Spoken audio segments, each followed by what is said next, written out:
Welcome to the podcast Voices for Democracy, Sri Lanka's presidential election 2024. As we are nearing the election, the decision-making day of the nation, where the voters will choose the ninth executive president, we are here to help you, or rather to provide you with a clear and a comprehensive understanding on Sri Lanka's presidential election and its impact on Sri Lanka and beyond. And today, through the second episode of Voices for Democracy, we hope to dive into the economic side of the election.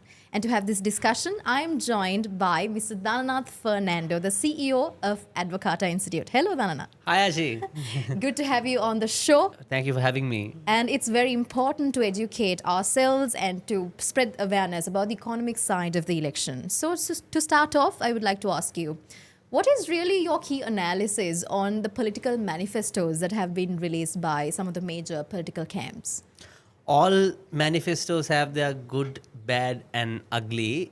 I think the good side is everyone has realized the importance of the economic crisis and addressing those economic issues. And pretty much all the manifestos are like for trade and for reforms. But the approach, there are some question marks. To begin with, I think everyone wants to basically, on the trade side, to restructure the customs, increase the tax revenues. So that is pretty much very clearly mentioned in all manifestos, because everyone has realized that there's a massive leakage from customs and that affects the prices of goods and services.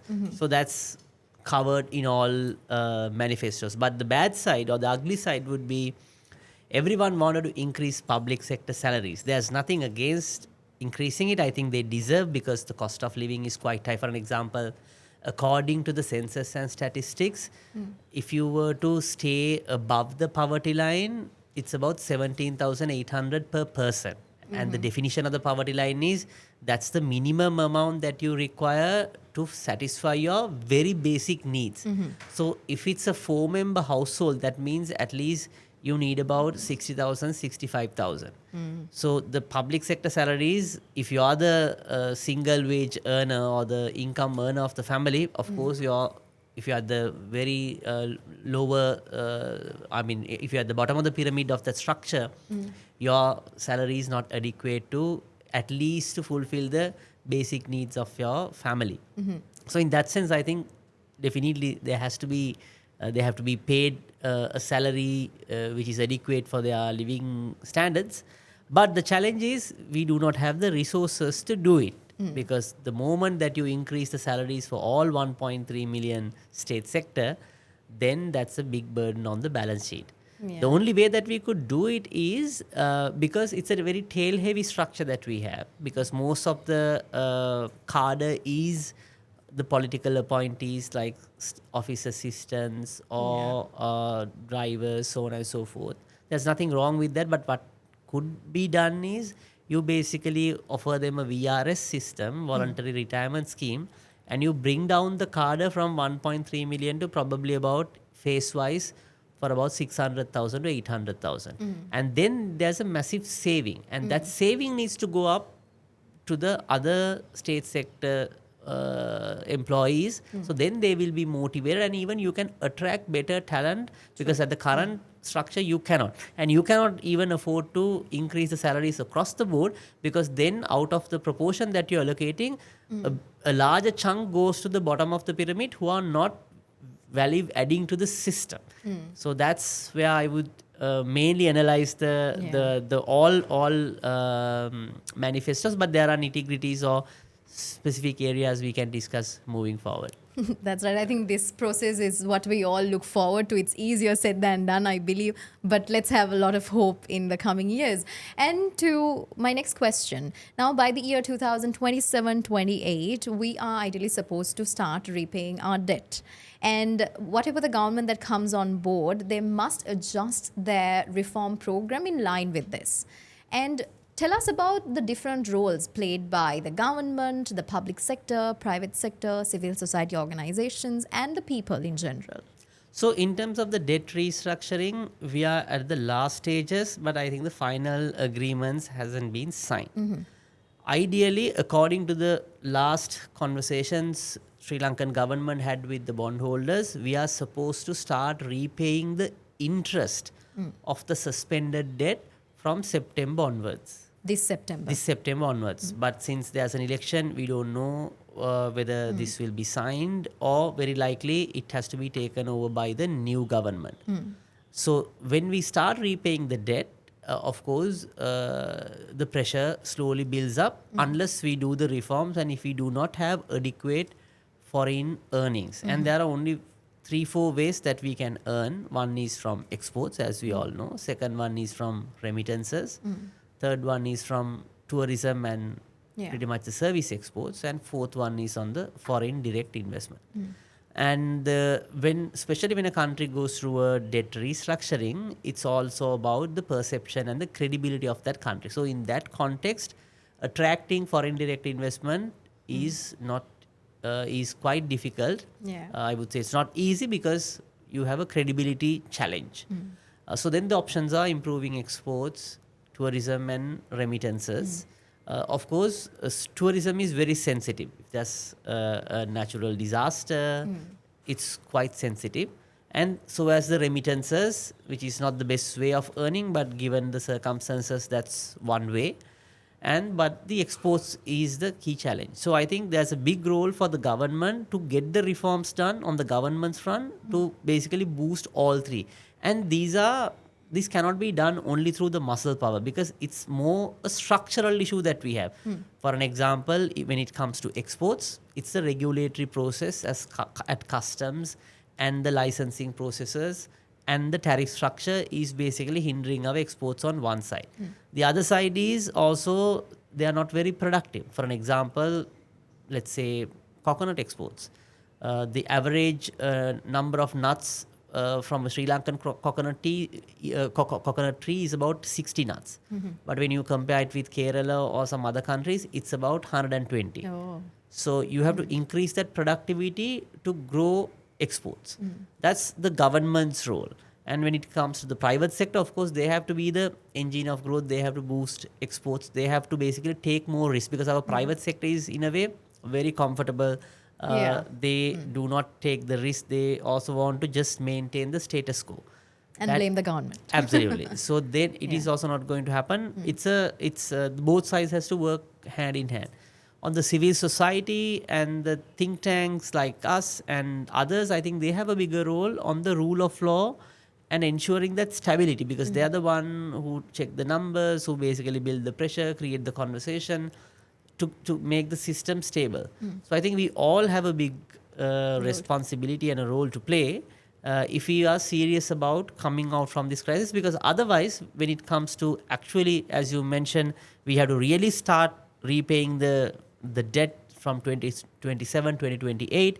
But look at our schedule now. Now we are going through a presidential election and pretty much all the candidates have said they are going also through a parliament election after they get elected. And then according to the Supreme Court, the provincial council elections are also due. And very likely there will be a local government election. So all these 3-4 elections will take about 6 to 8 months. And we all know generally during these election times, there's another bunch of promises coming up and we are basically auctioning non-existent resources over and over again. And generally the rule in politics is you can do reforms within the first 100 days to 180 days because afterwards automatically you are diluting your popularity and you have back-to-back elections now during that pretty much 6 months period. So your room for reforms is quite limited because while you are running a campaign to doing the reforms and these reforms are also not going to be very popular. For an example, if you in the middle of an election, if you want to bring a structure on reforming the state sector, of course that's not going to go well and no one want to take that risk. So as for many other reforms, even if you want to reform customs, Sri Lanka customs and the Inland Revenue Authority, no one wants to tap that during the election. So then basically 6 months time period is good enough for us to go back to where we were if we do not do the reforms. And it's also, even if we were in stagnation, then things would be quite tight. So that's, I think, the government's, the private sector and the civil society's responsibility to drive the government and everyone on a reform agenda, whoever who comes to power, because there is no other alternative, sadly, because the only way is to produce more, sell more, earn more, and repay our debt to quickly come back from where we were. And if we also talk about the role of the general public, what is their role in the debt repayment? I think they should not carry the way with this creating of high level of expectations, because now what we see is there's so many promises and creating expectations. Yeah. If you carried away with those expectations, we will not be able to pay debt, because we have foreign debt to be paid, we have local debt to be paid, and local debt has to be paid from the taxes that we collect, or borrowing more and more money from the market. Same for foreign debt. We have to save something from exports and the remittances and tourism, absorb it as reserves by the central bank. When the due dates come, we have to dilute it from the reserves.